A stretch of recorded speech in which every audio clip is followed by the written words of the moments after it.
शाहजहां का नाम सुना है? काश हमारे बादशाहों ने यूनिवर्सिटी बनाई होती तो आज मुसलमान यतीम ना होता हिंदुस्तान का।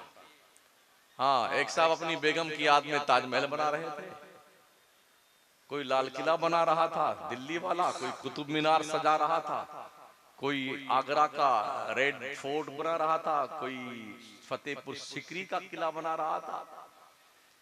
अरबों की आमदनी है, अरबों की, एक को पैसा मुसलमान को नहीं मिलता है, सब लूट के खा जाते हैं। काश यूनिवर्सिटी बनाई होती तो कौम के बच्चे पढ़ते तो सही यार, कौम का भला तो होता। वैसे भी अगर हम सोच लें और अहद कर लें, कोई बड़ी बात नहीं है। अभी एक बंदे ने, कोई नौजवान बच्चा है, शायद इधर ही कहीं का है, वेस्ट बंगाल का, उसने ऐलान किया था कॉलेज बनाने के लिए मुसलमानों से आह्वान किया कि हम पर हेड 100 रुपया मांगते हैं कौम के लिए, कॉलेज बनाने के लिए। 7 दिन में 7 करोड़ रुपए कौम ने दे दिए उसे। 7 दिन में 7 करोड़। उसको ऐलान करना पड़ा कि अब बस करो, जब जरूरत होगी तो फिर हम आपसे पूछेंगे, आपको फिर इस तरफ मुतवज्जे करेंगे। 7 करोड़ में एक शानदार कॉलेज बन सकती है, जहां पर हमारी कौम की बच्चियां नकाब पहनकर हिजाब के साथ इस्लामिक नुक्ते नजर से दीन और दुनिया दोनों की तालीम से लैस हो सकती हैं। आज हमारी बच्चियों को कॉलेज में, यूनिवर्सिटीज में यह कहकर के एडमिशन नहीं लिया जाता है कि तुम्हें हिजाब उतारना पड़ेगा, तुम्हें निकाब उतारना पड़ेगा, तब एडमिशन होगा। क्यों हम जगते नहीं? हम क्यों बेदार नहीं होते? अगर हम मुसलमानों में से हर बंदा ये सोच ले, पर डे का जो खर्चा है ना, पर डे, हम समझते हैं कि कितने लोग ऐसे हैं जो इतना पान, पूड़ी, बीड़ी, सिगरेट, तंबाकू खा जाते हैं ना, 100 रुपए का। मुंबई में तो देखा हमने, क्या बेचारे पान खाते हैं लोग।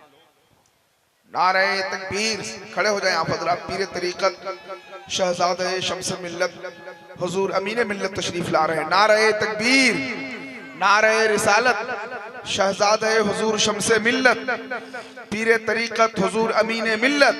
आप हज़रात करीब आ जाए, पीछे वाले लोग कुर्सी लेके आगे आ जाए, आप लोग कुर्सी लेके आगे आ जाइए, सभी लोग अपनी अपनी कुर्सी लेके आगे आ जाइए, सभी लोग।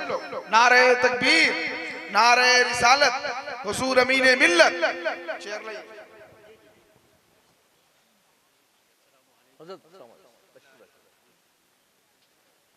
बैठे बैठे, मौके का फायदा मत उठाना भाई, बैठ जाओ बैठ जाओ। एक तो वैसे ही उस आपके दहलीज़े समाज पर हम उस वक्त बैठे हुए हैं जब बोझ लगता है कुछ भी, तो आप चुपके से भाग मत जाइयो। जो बच्चे फारिग होने वाले हैं वो स्टेज पे आ जाएं, आ जाएं भाई, आ जाएं। तो शाहजहां बादशाह ने दिल्ली का लाल किला बनवाया था और जामा मस्जिद। जब दिल्ली के लाल किला के अंदर दीवाने खास में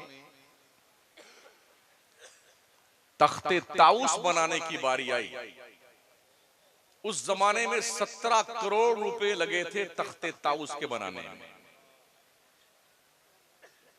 400 साल पहले 17 करोड़ माने रखते हैं। बादशाह ने इंजीनियरों को हुक्म दिया था जब तख्ते ताउस बन के तैयार हो तो ये ध्यान रखना कि जब मैं तख्त पर अपनी कुर्सी पर सर पर ताज रखकर बैठूं तो जामा मस्जिद के अंदर दाखिल होने से पहले जो पेड़ी है, सीढ़ी है जिस पर नमाजी अपनी जूतियां खोलते हैं, हमारे सर के ताज का नोक उस सीढ़ी से ऊपर नहीं होना। ऐसे बादशाह गुजरे। हमारे सर के ताज का नोक, जब मैं तख्ते ताउस पर कुर्सी पर सर पर ताज रखकर बैठूं तो हमारे ताज का नोक जहां पर नमाजियों की जूतियां खोली जाती हैं उससे नीचे होना। तख्ते ताउस बन गया। उसके बाद शुभारंभ का वक्त आया। हमारे यहां भी होता ना, शुभारंभ का तरीका अलग अलग है। दरवाजे में फीता बांध देंगे और एक कैंची शरीफ आती है, हजरत प्लेट रहमतुल्लाह अलैह में जलवा फरमा होती है, कुछ फूल की पंखुड़ियां होती हैं, उसी में कैंची जनाब आराम फरमा रही होती हैं। जो महोदय जी आते हैं वो कैंची उठाकर यूं फीता काटते हैं। ये शुभारंभ का तरीका है। ओ लोगों, अगर तुम्हारी माँ जिंदा है, तुम्हारा बाप जिंदा है ना, अपने घर का, दुकान का, मकान का इफ्तिताह करना चाहो तो अपने माँ के कदम की बरकत लाके रख लिया करो। अपने बाप को लाके बिठा दो उस कमरे में, बरकतें हो जाएंगी। ये फीता उता काटने की नौबत नहीं आएगी और अल्लाह देर तक आपको सलामत रखेगा इस नियत की बुनियाद। तो बादशाह ने कहा, बन गया? कहां बन गया? दुनिया भर के वज़राए ममलकत को इनवाइट किया गया कि आज इफ्तिताह है तख्ते ताऊस का, क्योंकि दुनिया के नक्शे पे ऐसा तख्त कहीं नहीं था। आए सारी दुनिया से लोग। बादशाह सलामत तख्ते ताऊस पर बैठे। शाहजहां महोदय जैसे बैठे वैसे उठ के खड़े हो गए। कहा, पानी लाओ एक लोटा। पानी लाया गया और वहीं तख्ते ताऊस पर बैठकर उन्होंने वुजू करना शुरू किया और पानी बह बह करके नीचे आएगा। इंजीनियर जितने थे चीख पड़े, लेकिन हिम्मत नहीं थी कुछ कहने की। बादशाह ने कहा कि मुसल्ला लेके आओ। मुसल्ला बिछाया, उसी तख्ते ताऊस पर 2 रकात नमाज पढ़ी, सलाम फेरा। तो उसके बाद जानते हो क्या कहा था? लोगों, शायद तुम्हें ताज्जुब हो रहा होगा कि हमने ऐसा क्यों किया, तो सुनो ऐसा हमने क्यों किया। जब हम तख्ते ताऊस पर ताज पहनकर बैठे तो हमारे पास शैतान आया। उसने कहा, शाहजहां, ये वक्त ऐसा है, ऐसा तख्त दुनिया में नहीं देखा गया है और ऐसी कुर्सी, ऐसा ताज। अब ये मौका है कि तू भी अना रब्बुकुमुल आला का नारा लगा, अपनी खुदाई का ऐलान कर दे। तो मैंने फौरन ही कुर्सी से उठ करके वजू किया और मुसल्ला बिछा के नमाज अदा की, ताकि मैं ये बताऊं दुनिया को कि जब भी दुनिया के बादशाहों को तख्त और ताज मिला है तो उन्होंने अना रब्बुकुल आला का नारा लगाया है। मुझे मेरे रब ने ये मौका दिया है तो मैंने सुभाना रब्बियल आला का नारा लगाया। ये ज़ौक़ जब तक बाकी था कौमों के अंदर, तब तक अल्लाह ने हमें उरूज और इर्तिका के मनाजिल पे फाइज किया है। और जब से हमने नाचना गाना शुरू कर दिया, कौन सा ऐसा घर है जिसके यहाँ शादी में नाच गाना नहीं होता? हर घर में औरतें ढोलक लाती हैं। स्पेशली जब चावल चुनने की बारी आती है तो 10-12 औरतें, बूढ़ी बूढ़ी, कुछ उसमें जवान अध बूढ़ी होती, फिर वो एक दूसरे का मुंह देख देख करके मुंह फैलाती है। जिसको गाना वाना नहीं आता है ना, वो मुंह देख देख के मुंह फैलाती है, यूं करती रहती है। वो भी राग मिला करके, ना बहर उसकी है, ना रदीफ है, ना काफिया है। सारे शोरा महवे हैरत है कि ये शायरी किस दुनिया की।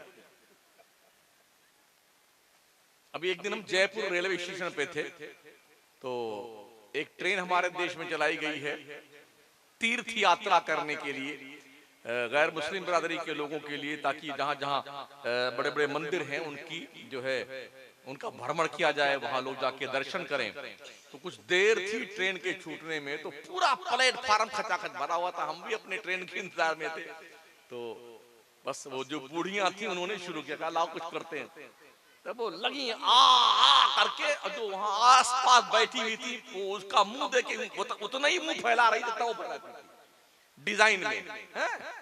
आधा घंटा तक वो चिल्लाती रही, मेरे पल्ले कुछ नहीं पड़ा ये कहना क्या चाहती है। तो इस तरह से हालात हमारे यहाँ शादी ब्याह के मौकों पे होते हैं। खूब नाचना गाना शोर, और कुछ कहो बोले अरे हमारे यहाँ मैयत थोड़ी हुई है, हाँ शादी है, दिल के अरमान अभी नहीं निकालेंगे तो कब निकालेंगे। अगर अल्लाह तेरे दिल के अरमान निकाल दे तो फिर तू क्या करेगी। हमने कितने दूल्हे राजा को जाते जाते मरकर लौटते देखा है। गए थे दुल्हन लाने के लिए, अभी निकाह पढ़ा भी नहीं गया था, मर गए।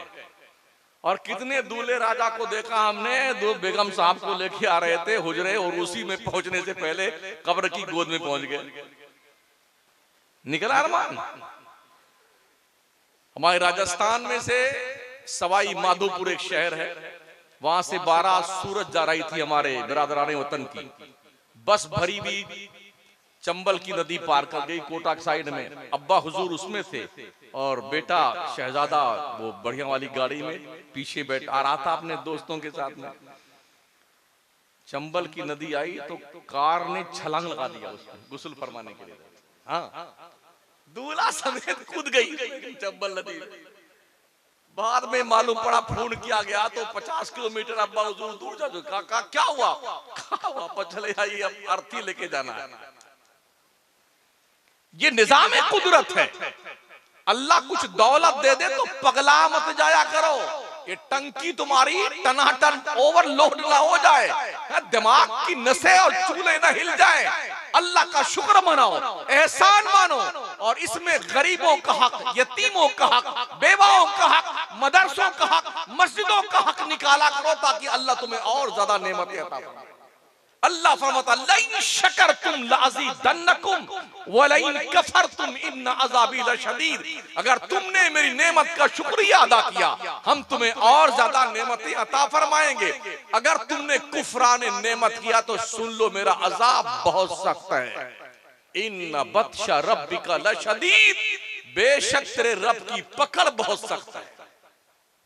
अल्लाह जब पकड़ता है ना तो किसकी माँ ने दूध पिलाया है जो रब की पकड़ से छूट जाए।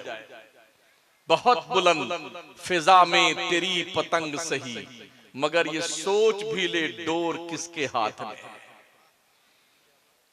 अपने तमाम समस्या का समाधान अल्लाह की चौखट पे लाके रखो।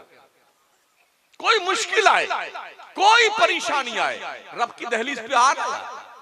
अल्लाह फरमाता है वलिल्लाहिल अस्माउल हुस्ना फदऊहु बिहा। बंदो तेरे रब के बहुत अच्छे अच्छे नाम है, उन्हीं नामों के साथ अपने रब को पुकारा कर। लेकिन मुश्किल आएगी ना, अल्लाह कहाँ याद आता है? न नमाज, न रोजा, न हज, न ज़कात, न तिलावत कुरान, न शुक्राने रहम, कुछ नहीं। फलाने साहब के पास चलो, वहां चलो, वहां चलो, बेल के नीचे बाबा सोए वहां चलो, नीम वाले बाबा के यहाँ चलो। अरे भाई साहब, ये बाबा भी कुछ करने से पहले उधर ही देखते हैं कि अल्लाह क्या चाहता है, बाद में कुछ करते हैं बाबा लोग। हाँ, ये ध्यान रखना। हमने देखा ना बगदाद जैसी अजीमुल मर्तबा सरजमीन को, जिसे मदीनतुल औलिया कहा जाता, जहाँ वलियों का ताजदार शेख अब्दुल कादिर जिलानी आराम फरमा रहा। जब कौम की गैरतें मर गई ना तो अंग्रेजों ने वो बंदूकों की गोलियों की बारिशें की हैं कि जितनी दीवारें हैं गोलियों से छलनी है बगदाद। पूरा का पूरा शहर बगदाद बमबारी करके तबाह कर दिया गया। 1992 और 1993 के बाद से लेकर के जो तबाही बगदाद में आई, कितने बड़े बड़े औलिया थे। गौसे आजम जैसा वली, मारूफ करखी जैसा वली, जुनैद बगदादी जैसा वली, सिर्री सख्ती जैसा वली, हजरत बहलोल दाना जैसा वली, जन्नत बनाकर बेचने वाला, हजरत बशर हाफी जैसा वली, जन्नून मिस्री जैसा वली, इमाम आजम जैसा वली, इमाम अहमद बिन हंबल जैसा वली। ये औलियाए किराम की एक लंबी कतार है बगदाद में। लेकिन उन सब ने अपनी अपनी कब्रों में आराम की आंखें, नम कनामतिल अरूस, सो जाए से जैसे दुल्हन सोती है, सो गए वो। जब कौमें जिल्लत आमेज जिंदगी गुजारने लगती हैं, अल्लाह वाले भी अपनी आंखें मूंद लेते हैं। ऐसे थोड़ी गौस पाक ने फरमाया जो मुसलमान नमाज नहीं पढ़ता है मर जाए तो उसे मुसलमानों के कब्रिस्तान में दफन न किया जाए। कितने मुसलमान नमाज पढ़ते हैं? बल्कि ये अफसोस का जुमला हमने सुना, कहा हो तुम वहाबी बन गए, नमाज पढ़ने लग गए। और यो देखिए नए जुमले बदबख्तों के। औरतें अपने शौहर को कहा तुम वहाबी बन गए, नमाज पढ़ते हो। जिस कौम पे नमाज फर्ज थी वो कौम जुम्मा तक नहीं पढ़ती, और जिस पे नमाज फर्ज नहीं वो पूरी दुनिया में नमाज पढ़ती पढ़ाती फिर रही है। महोदय जी, नमाज आप पर फर्ज है, आप पर, आप मुसलमान हैं, 5 वक्ता नमाज पढ़िए, समझ रहे हैं? अब तो दो रकात तरका बेटे भाग लेते हैं। जो नई जनरेशन हमारी ना, 2-4 मरतबा जो सऊदी जा कमा के आ गए ना, तो वो टांग यूं फैल गई उनकी, आमीन टोपी गायब, आस्तीन चढ़ी हुई। अरे कोई भैंसा गाड़ी है? अरे जहां इस्लाम फैला वहां तो ऐसे ही है भाई साहब, वहां तो बहुत कुछ ऐसे वैसे है। शराब की दुकानें भी खुल गई हैं, सिनेमा हाउस भी खुल गए हैं, जुए और सट्टे के अड्डे भी खुल गए हैं। मदीने शरीफ में हुजूर की मस्जिद नबवी के छतरी के नीचे गैर मुस्लिम आके टहलते हैं। मक्का शरीफ में आकर के पहले फ्लोर पे वीडियोग्राफी यहूदी करते हैं, ये भी सुनोगे। वहीं से इस्लाम फैला।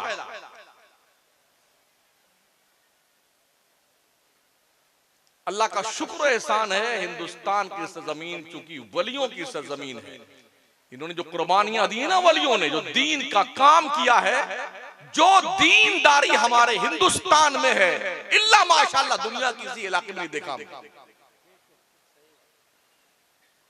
हुजूर ने यूं ही थोड़ी फरमाया था मुझे हिंद की तरफ से मोहब्बत की खुशबू आती। इसलिए इस इलाके के लोगों आपसे गुजारिश है, आपसे अर्ज है बड़े ही मोहब्बत के साथ में कि नमाज़े पंजगाना पढ़िए। इतनी बात तो अकबर जैसा शायर भी समझ गया था। उसने लिखा था, खुदा से मांग जो कुछ मांगना है ऐ अकबर, यही वो दर है जहां आबरू नहीं जाती। हाँ, अल्लाह ना मांगने वाले जो है ना, उनसे अल्लाह नाराज होता है कि तू मांगता क्यों नहीं अल्लाह से। कुछ दोस्त कहते या अल्लाह 56 करोड़ की चौथाई दे दे। बुद्धू मियां 56 करोड़ क्यों नहीं मांगते? चौथाई की जरूरत क्या है? क्या कोई दुनियादार तूने समझा खुदा को?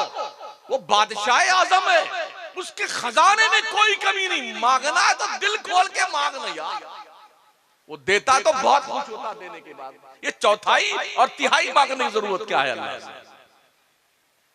दिल खोल के मांगो ना अपने रब से। अल्लाह कहता उदऊनी अस्तजिब लकुम, बंदो तुम मुझसे मांगो तो सही, मैं तुम्हारी दुआएं कबूल करता हूं। अल्लाह ने फरमाया वइज़ा सालका इबादी अन्नी फइन्नी करीब उजीबु दावतद दाई इज़ा दान। ए मुस्तफा, जब मेरे बंदे तुझसे पूछने आए कि अल्लाह कहाँ है, तो उनसे कह देना अन्नी फइन्नी करीब, मैं अपने बंदों से बहुत करीब हूं। कितना करीब हमारा रब हमसे? नहनु अक़रबु इलैहि मिन हब्लिल वरीद। अल्लाह कहता मैं तुम्हारी शहरग से ज्यादा करीब हूं। बेहयाई का दौरा है।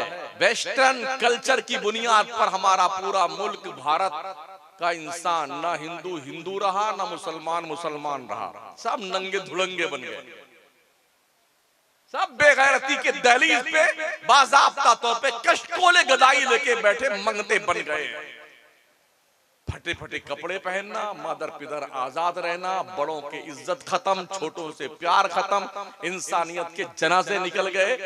और आज के कुछ साल पहले एक बला चली थी वैलेंटाइन डे, हमने इसका नाम रखा है जंगली जानवर बनने का दिन।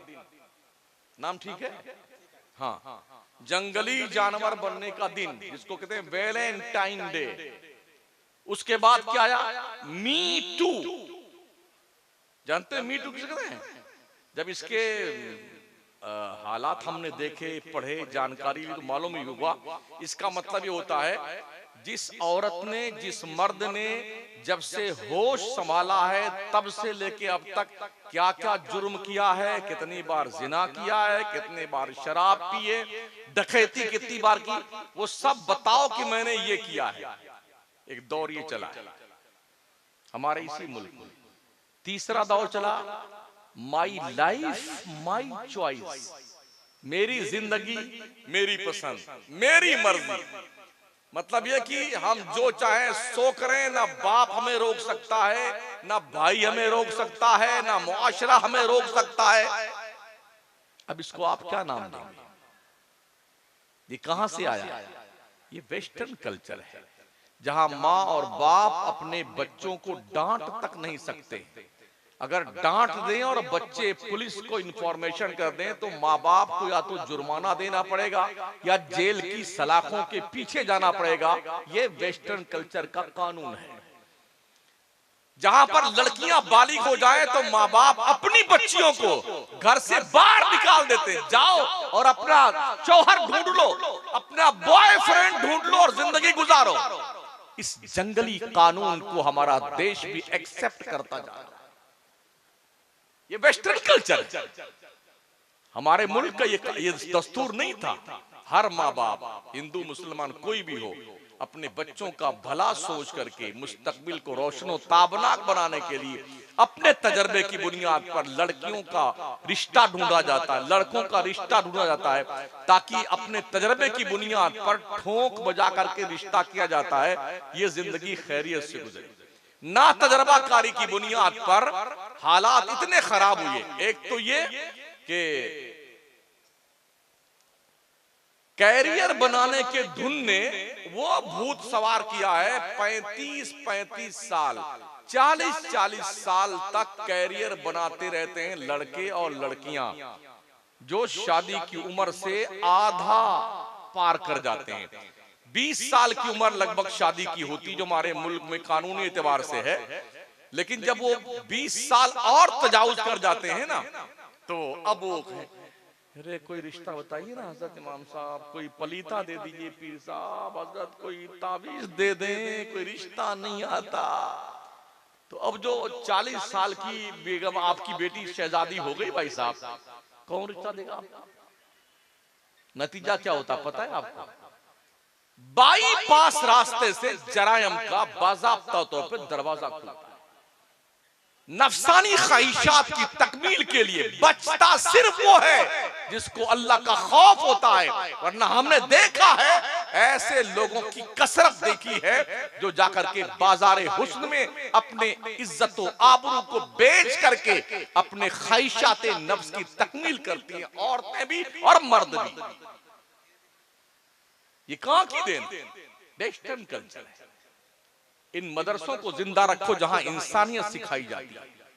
इन मदरसों को जिंदा रखो जहां पर आबरू बचाने का हौसला दिया जाता है। इन मदरसों को जिंदा रखो जहां पर बड़ों का अदब और छोटों का प्यार सिखाया जाता है। इन मदरसों को जिंदा रखो जहां ये बताया जाता है, ओ बंदे तेरी जन्नत काबा के दीवारों के साए के नीचे नहीं है, तेरी जन्नत तेरे माओ के कदमों के नीचे है। जहां यह सिखाया जाता है एक बाप की दुआ अपनी औलाद के लिए ऐसी है, दुआए वालिदी ले वालिदिही का दुआई लकुम, जैसे एक नबी की दुआ अपने उम्मत के लिए हुआ करती। यहां पर यह पढ़ाया जाता है जहां 24 घंटा काल अल्लाह काल रसूल की सदा बुलंद होती है। अल्लाह रसूल का पैगाम पढ़ाया जाता है, समझाया जाता है, दिल में उतारा जाता है। प्रैक्टिकली तौर पर बच्चों को मुस्तफा के नामूस पर मर मिटने का हौसला दिया जाता है। इसी मदरसे के पढ़े हुए बच्चे, कितने बच्चे हैं सर? 9 हाफिज, जिनके सर पर दस्तार बांधी जाने वाली। बड़े खुश होंगे, इनके माँ बाप भी, होना भी चाहिए। बच्चे दूल्हा बन रहे हैं। वैसे कुरान को अल्लाह ने याद करने के लिए आसान बना दिया है।